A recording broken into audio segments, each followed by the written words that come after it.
Have no fear. LeBron James is here, leading the way with NBA protests, which in turn led to NHL protests about the recent shooting of Jacob Blake. Now, I know this past week was convention week, and there was a lot to visit in that alone, but I feel like that this is a little more important because this is going to have, I think, longer lasting consequences, possibly, than anything that came out of the RNC. But we will see if we can visit both subjects just a little bit here in this edition of the WireTap.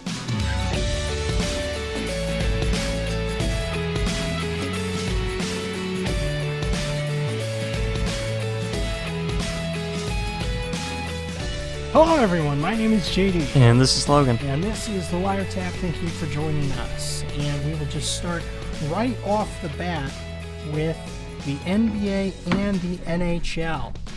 And they postponed 2 days worth of their games. The NHL is currently in the Stanley Cup playoffs. The NBA is likewise in their playoffs. And they postponed 2 days worth of games. And there was a meeting earlier this week in which LeBron James, in part, was demanding that the season be ended in solidarity with the protests over the shooting of Jacob Blake. This comes here from The Guardian. Political protests by NBA players will destroy basketball, says Trump.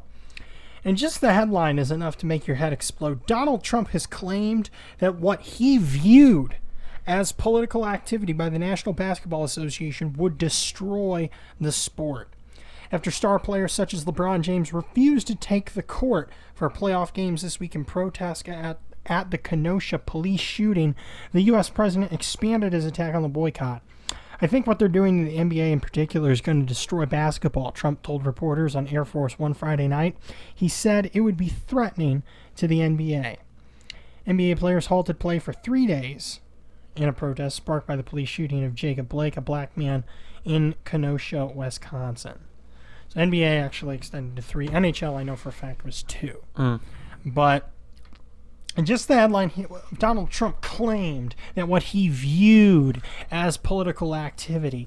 There's no question that this is political activity. Yes. But what this is this is the same kind of thing that what they do with a variety of things, whether it's healthcare, whether it's abortion, whatever it is. This is what the left does, and that they change language. So that way, really, language is, in essence, meaningless, which is amazing considering how much of an emphasis is put on what pronouns you use when describing somebody. But that's yet another example of how language is meaningless. Whenever you can just start making up pronouns out of whole cloth, language is useless. And here they're doing the same thing that they claimed that what he viewed as political activity. Black Lives Matter is solely political. Yes.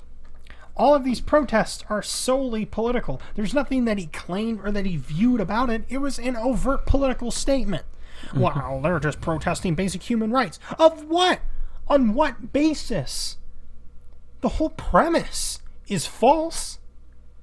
An objective look at the facts proves that. We've done 2 videos on the organization Black Lives Matter and on the premise that they base their organization off of, that police are indiscriminately killing black unarmed men at a higher rate than everyone else, which, as we discussed last episode, is a goalpost that keeps moving as to what they're describing. And we've discussed it before and broken down the statistics. And for each group. The statistics are not there for any minority group. No. And quite frankly, if we're going to start talking about things, why is it that Asians, as a percentage of their population in the United States, are killed less by the police and arrested less? I mean, if the white man is indiscriminately persecuting minorities, why would Asians not be on that list? As a percentage of the population, they commit less crime, so therefore they're arrested less, and they also have less deadly encounters with the police. But we were told, because of affirmative action, that it doesn't matter which group it is. It's all groups. White people discriminate against every group. Against everyone. And this is overt political activity. It's not what Donald Trump claimed. It is. And there's nothing here that is evidential that this was racially motivated. That's the thing. Immediately, whenever a white person shoots somebody who is not white, there has to be a hidden racial component in that. Mm-hmm. And that assumption itself, amazingly, the people do not see their hypocrisy in this, is inherently racist. I mean, to be totally honest, it's inherently racist to assume that a white person, whenever they say something disparaging to somebody who is not white, or they attack them, or in this case, as a police officer, they shoot somebody who's not white, there has to be a hidden racial component. But that is the way that society views these things now, because the left views everything through the prism of race. Mm-hmm. Everything has a racial component. Everything has a hidden racial motivation behind it, because that is the prism through which they look at everything. They hum and they haw and they wring their hands over their ancestors. My God, my ancestors enslaved people, and they did all these things. People who they never knew, people who never knew them, they feel such a deep sense of self-loathing and guilt over actions that they never did, and that they never suffered the consequences of. And the people whom their ancestors would have oppressed have never known as well. Mm-hmm. But yet they wring their hands. My God, our ancestors, our far, far distant relatives have done all these things. Because they look at everything through the prism of race. They look at everything through the prism of victimhood. According to the Daily Wire, the Baltimore Ravens released a statement, quote, "Racism is embedded in the fabric of our nation's foundation, and we must unite in order to combat it." Well, thank God they told me that. They released this on Thursday with yet another example of racial discrimination with the shooting of Jacob Blake. Let's stop right there. That is still not proven. Mm-hmm. And that proves what I just said, which means that I must, in turn, be a prophet, and I must be correct, am I right? Because I don't even have to look at this. I don't even have to read the whole statement, because this is further than I even read during show prep, further down in the article. But it just goes to prove that they look at everything through this racial prism, and it's amazing the lack of critical thinking that people do anymore, especially in journalism. Journalism, which is supposed to be hard-nosed, and you're supposed to really dig for the facts to the point to where you're persistent and you're annoying. You're doggedly persistent to the point ad nauseum in pursuit of facts. And journalism is one of the laziest professions that you can find today outside of a TV meteorologist. But with yet another example of racial discrimination with Jacob Blake, there's no evidence of that. There's no evidence that George Floyd was a racial incident. There's no evidence that Breonna Taylor was a racial incident. And those are the three that are being pushed up as examples. Notice how the whole Rayshard Brooks thing just it's faded into the sunset. It's gone. That was headline news for about 3 days. I guess we forgot his name. About 3 days. We didn't say his name enough because we forgot it. But notice how that just faded away, because there's really no way to defend that, and there's no way that the prosecutor in Atlanta can defend felony murder, because those officers are guaranteed to get off with felony murder. They will not be convicted on felony murder, and they overcharged in the George Floyd situation. The officers should, we've maintained this since day one, they should be held responsible for their actions, but they are not responsible for second-degree murder. They're not responsible for what they've been charged for. They have been overcharged because people are so ignorant, or they don't care, that they don't realize that based off your level of anger or indignation about something that occurs does not mean that you just keep upping the charges. Yeah. It doesn't matter how upset you are at something. If somebody commits, I don't know. It doesn't matter. If they commit second-degree assault, then that's what you charge them with. It doesn't matter how upset you are that happened. If you push for higher charges, there is a high probability that they will not be convicted. And then where does that leave you? These officers are not going to be convicted on second-degree murder. I'm sorry, they're just not. You're not going to be able to place that burden of proof on those officers and their actions. And what further muddies the waters is just recently you had the extended body cam footage released, which shows a lot clearer picture of what was going on before then. Still not defending the clip that we saw initially of the officer with his knee on the neck of George Floyd, in which Floyd dies.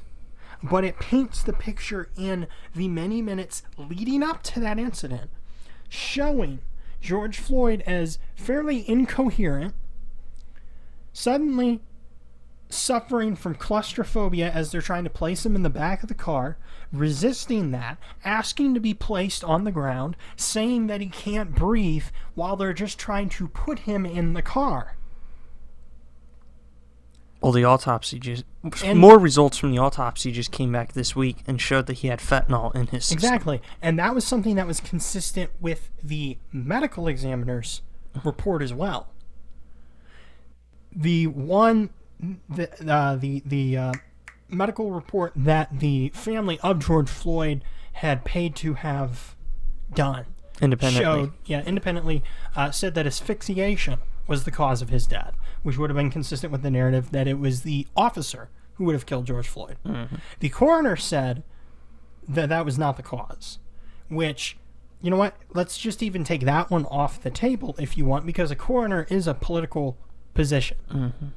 Coroner is political. Medical examiner's office is not. Medical examiner still said that the asphyxiation was not the cause, but rather it was this concoction of drugs in George Floyd's system. And I know that we've kind of gotten away from the point here with the Baltimore Ravens, but it's worth exploring these things to show that these are not racially motivated, because we still have not turned up anything. I mean, they don't even go be.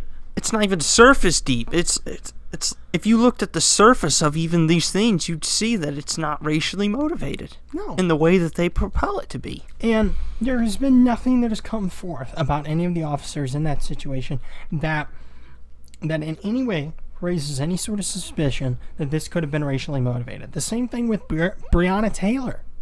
We discussed that here in the last couple episodes as well for a bit. The Breonna Taylor situation, there's no reason to believe that that's in any way racially motivated. It seems, I mean, it's an unfortunate circumstance in what happened, for sure. And, you know, sure, have investigations to figure out how that kind of incident can be prevented from occurring in the future. But there's no reason to say that that's racially motivated. Mm-hmm. And there's no reason to say that this Jacob Blake situation is racially motivated.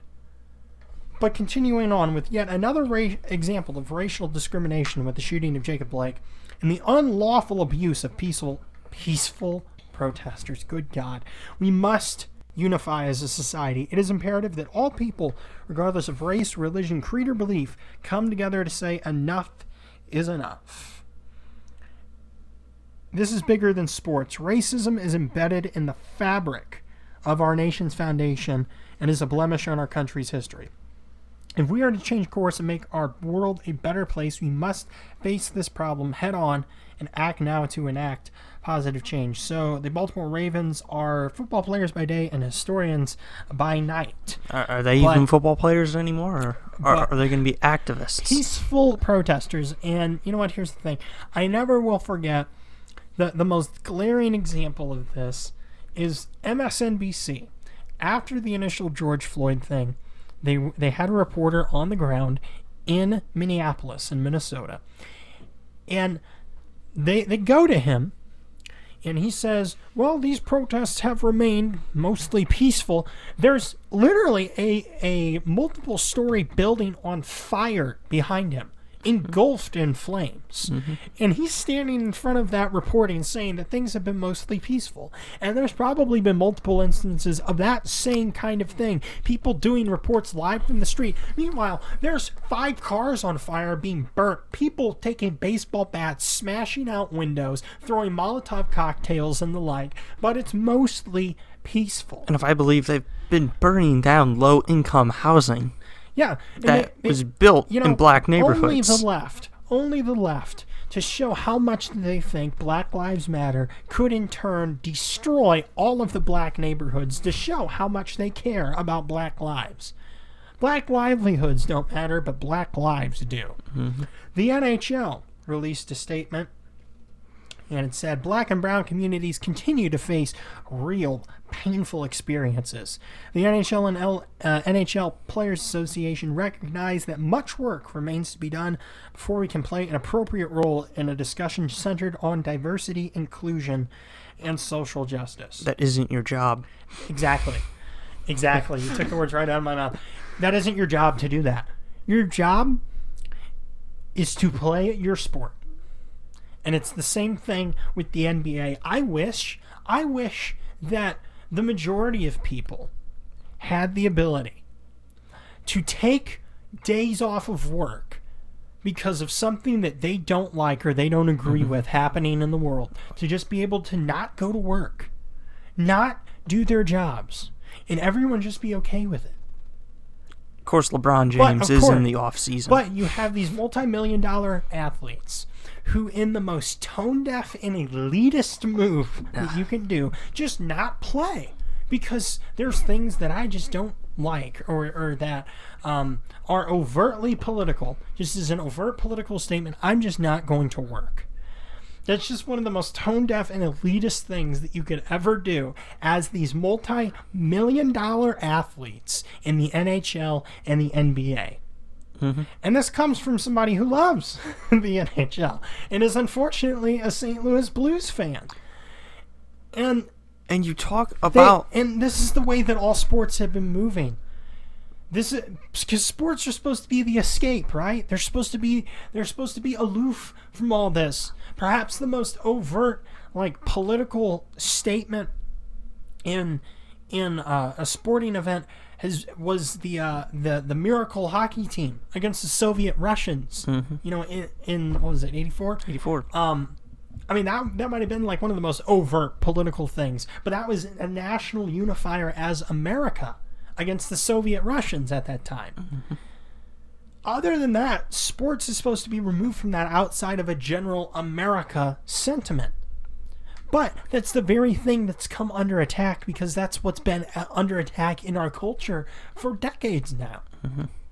That very idea that America is even justifiable from its foundation, and that has been the trickling down effect. What you're seeing is how decades of liberalism is now coming home to roost, because the liberal revisionist history and all this kind of stuff, that America itself as founded is illegitimate, has trickled down into an erosion of patriotic sentiment among the people, to now the erosion in the acceptance of the disregard and flagrant examples of disrespect against the United States of America in terms of protests, accepting of protests that fly in the face of America and its symbols and what has typically been held as sacred traditions.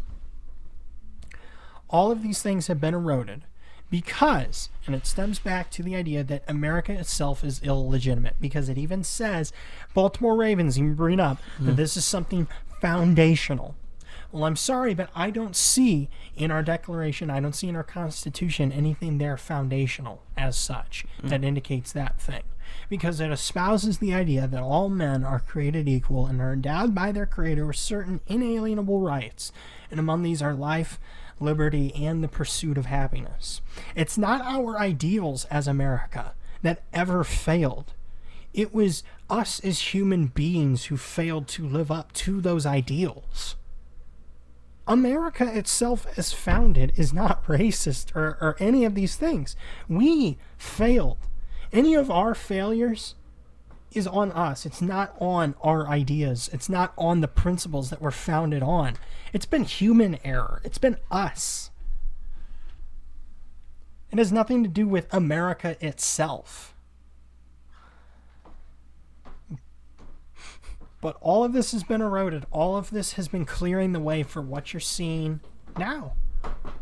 What you saw with Colin Kaepernick and what made people so angry is that this was a trespassing of ground that had never been trespassed before. Mm-hmm. Because, as I said, sports was supposed to be the escape from all of that. You knew that the people on the field had many, many different religious beliefs, all right? You knew that they had many different political beliefs and many different backgrounds, but you didn't care. Mm-hmm. Because it was about your team, supporting your team, playing a sport. Yeah. Because sports is kind of the great equalizer. It doesn't matter where you come from. It doesn't matter what your political ideology is, what your philosophy, what your religion, your skin color, anything like that. It doesn't matter any of that. It's about playing your sport. Being an athlete of a high caliber and playing your sport. But now that ground has been trespassed, it's been desecrated, it's been soiled. The sacred ground of sports it's never going to return. Donald Trump is exactly right. You have ruined the NBA, you ruined the NFL, and now you're going to ruin the NHL. MLB's doing the same thing. And baseball, Major League Baseball was doing the same thing. In fact, we just had up here the St. Louis Cardinals pitcher had tweeted out something on Friday. He later deleted it, but it was he was indignant about the fact that the Cardinals were playing while other teams were refusing to play. Meanwhile, they broke baseball history in MLB in that game. But all of this is part of a cultural shift. You can't go back from this. You can't. You've scarred the back. Landscape of sport. You cannot go back. And that's what made people so upset about the NFL thing those years ago. Because people knew you're never going back from this. You're not going back. Okay, people got upset whenever Tim Tebow did his little his kneel in the end zone after, a touchdown or something like that. That, short, most of the time fairly subtle thing that he did. People were so upset about that. And how could you do that? It's not the place for that. Being on a religious basis, him doing that. Mm-hmm. But they're the same people who applaud. They're the same people who love. Just have I can't say that on YouTube, can I? I was gonna use a famous phrase, but they were so overjoyed at all of this that's happened with all of these sports here this week after the shooting of Jacob Blake. But you can't go back. Sports are ruined. I'm sorry to say, because everything with the left is political, because they use everything to their goal. And it's been working in the sports for years now. And it's been working in there for years. But as I kind of laid out for you, just in a very short, succinct manner there, it shows how we got here. It started with the education in the classroom, in history, and revising history, that America itself is racist, whatever ism and phobic you can throw at America, that's what it was. So therefore its founding is illegitimate. And now it's trickled down to what you see now. What you see with the Black Lives Matter movement, that America itself is fundamentally flawed and needs to be... there have been open calls for revolution in this Black Lives Matter movement. A literal revolution, a coup, an overthrowing, a turnover of the United States government. That's what all of this is culminating to. And it's, quite frankly, it is concerning, and it is a little bit scary.